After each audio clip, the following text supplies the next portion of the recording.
പ്രിയപ്പെട്ട പ്രേക്ഷകർക്ക് ഒരിക്കൽ കൂടി നമ്മുടെ പുതിയൊരു വീഡിയോയിലേക്ക് വീണ്ടും സ്വാഗതം. ഇത് ബ്ലാസ്റ്റേഴ്സ് സൂക്കർ. കേരള ബ്ലാസ്റ്റേഴ്സിന് ആദ്യ മത്സരത്തിൽ ഒരു പരാജയമാണ് ഏറ്റുവാങ്ങേണ്ടി വന്നത്. എന്നാൽ ഇന്ന് ബ്ലാസ്റ്റേഴ്സ് രണ്ടാം മത്സരത്തിനായി ഇറങ്ങുകയാണ്. ഈസ്റ്റ് ബംഗാളാണ് ബ്ലാസ്റ്റേഴ്സിൻ്റെ എതിരാളികൾ. ലൂണ തിരിച്ചെത്തുമെന്നുള്ള പ്രതീക്ഷകൾ ഉണ്ടായിരുന്നു. എന്നാൽ ലൂണ ഇന്നത്തെ മത്സരത്തിന് സജ്ജനല്ലാത്തത് കൊണ്ട് തന്നെ ലൂണ നോർത്ത് ഈസ്റ്റിനെതിരെ മാത്രമേ ബ്ലാസ്റ്റേഴ്സ് ജേഴ്സിയിൽ ഇനി ഇറങ്ങുകയുള്ളൂ. അത് ഇന്നലെ ബ്ലാസ്റ്റേഴ്സിൻ്റെ പരിശീലകൻ വ്യക്തമാക്കിയൊരു കാര്യം കൂടിയാണ്. എന്തായാലും ബ്ലാസ്റ്റേഴ്സ് ടീമിൽ വമ്പൻ മാറ്റങ്ങൾ തന്നെയായിരിക്കും ഉണ്ടാവുക എന്നാണ് ഇപ്പോൾ അറിയാനായിട്ട് സാധിക്കുന്നത്. ഏകദേശം 3 മാറ്റങ്ങൾ ബ്ലാസ്റ്റേഴ്സ് ടീമിൽ ഉണ്ടാകും എന്നുള്ളതാണ് ഇപ്പോൾ അറിയാനായിട്ട് സാധിക്കുന്നത്.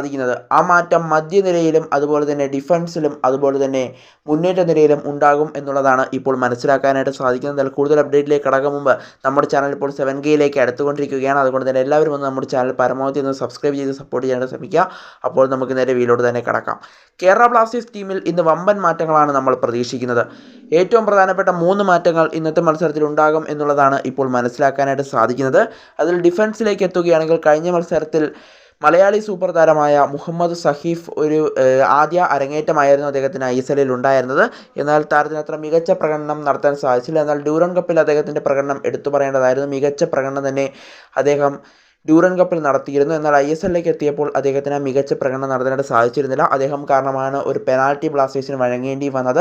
എന്നാൽ സഹീഫിനെ മാറ്റിക്കൊണ്ട് അവിടെ ഐബാൻ ഡോഹ്ലിംഗ് ഇറങ്ങുമെന്നുള്ളത് ചില സൂചനകൾ പുറത്തേക്ക് വരുന്നുണ്ട്. ഐബാൻ ഇറങ്ങിയില്ലെങ്കിൽ ചിലപ്പോൾ അവിടെ നവോച്ചയ്ക്കായിരിക്കും ചാൻസ്. എന്നാൽ കൂടുതൽ സാധ്യതകളും ഇപ്പോൾ ഐബാനായിരിക്കും നമ്മൾ കൊടുക്കേണ്ടത്. അതുപോലെ തന്നെ മധ്യനിരയിലേക്ക് എത്തുമ്പോൾ അവിടെ ഫ്രെഡി ലാലൻമാവിയെ മാറ്റിക്കൊണ്ട് അവിടെ വിപിൻ മോഹനൻ ആദ്യ ലെവലിലേക്ക് കടന്നു വരും എന്നുള്ളതാണ് അറിയാനായിട്ട് സാധിക്കുന്നത്. എന്തായാലും ഫ്രെഡി കഴിഞ്ഞ മത്സരത്തിൽ ആദ്യ ലെവലിൽ ഇടം പിടിച്ചിരുന്നു.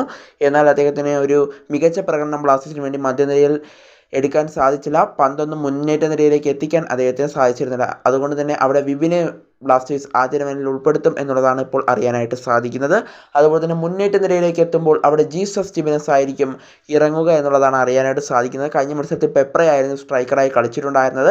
എന്നാൽ ഈ മത്സരത്തിലേക്ക് എത്തുമ്പോൾ ജീസസ് ജിമിനസിനെ നമുക്ക് അവിടെ പ്രതീക്ഷിക്കാം. കാരണം കഴിഞ്ഞ മത്സരത്തിൽ ഒരു ഗോൾ സ്കോർ ചെയ്തിരുന്നു. പകരക്കാരനായി വന്നാണ് താരം ഗോൾ സ്കോർ ചെയ്തിരുന്നത്. എന്തായാലും ബ്ലാസ്റ്റേഴ്സിന് വേണ്ടിയുള്ള അരങ്ങേറ്റ മത്സരത്തിൽ തന്നെ ഒരു ഗോൾ നേടാൻ സാധിച്ചു എന്നുള്ളതാണ് ജീസസ് ജിമിനസിനെ സംബന്ധിച്ച് ഏറ്റവും പ്രധാനപ്പെട്ട ഒരു കാരണം. എന്തായാലും ജീസസും ആദ്യ ലെവലിലേക്ക് കടന്നു വരും എന്നുള്ളതാണ് ഇപ്പോൾ മനസ്സിലാക്കാനായിട്ട് സാധിക്കുന്നത്. എന്തായാലും പ്രധാനപ്പെട്ട 3 മാറ്റങ്ങളായിരിക്കും ബ്ലാസ്റ്റേഴ്സിന് ഇന്നത്തെ ടീമിൽ ഉണ്ടാവുക, അതായത് ഇന്നത്തെ ലൈനപ്പിൽ ഉണ്ടാവുക എന്നുള്ളതാണ് ഇപ്പോൾ മനസ്സിലാക്കാനായിട്ട് സാധിക്കുന്നത്.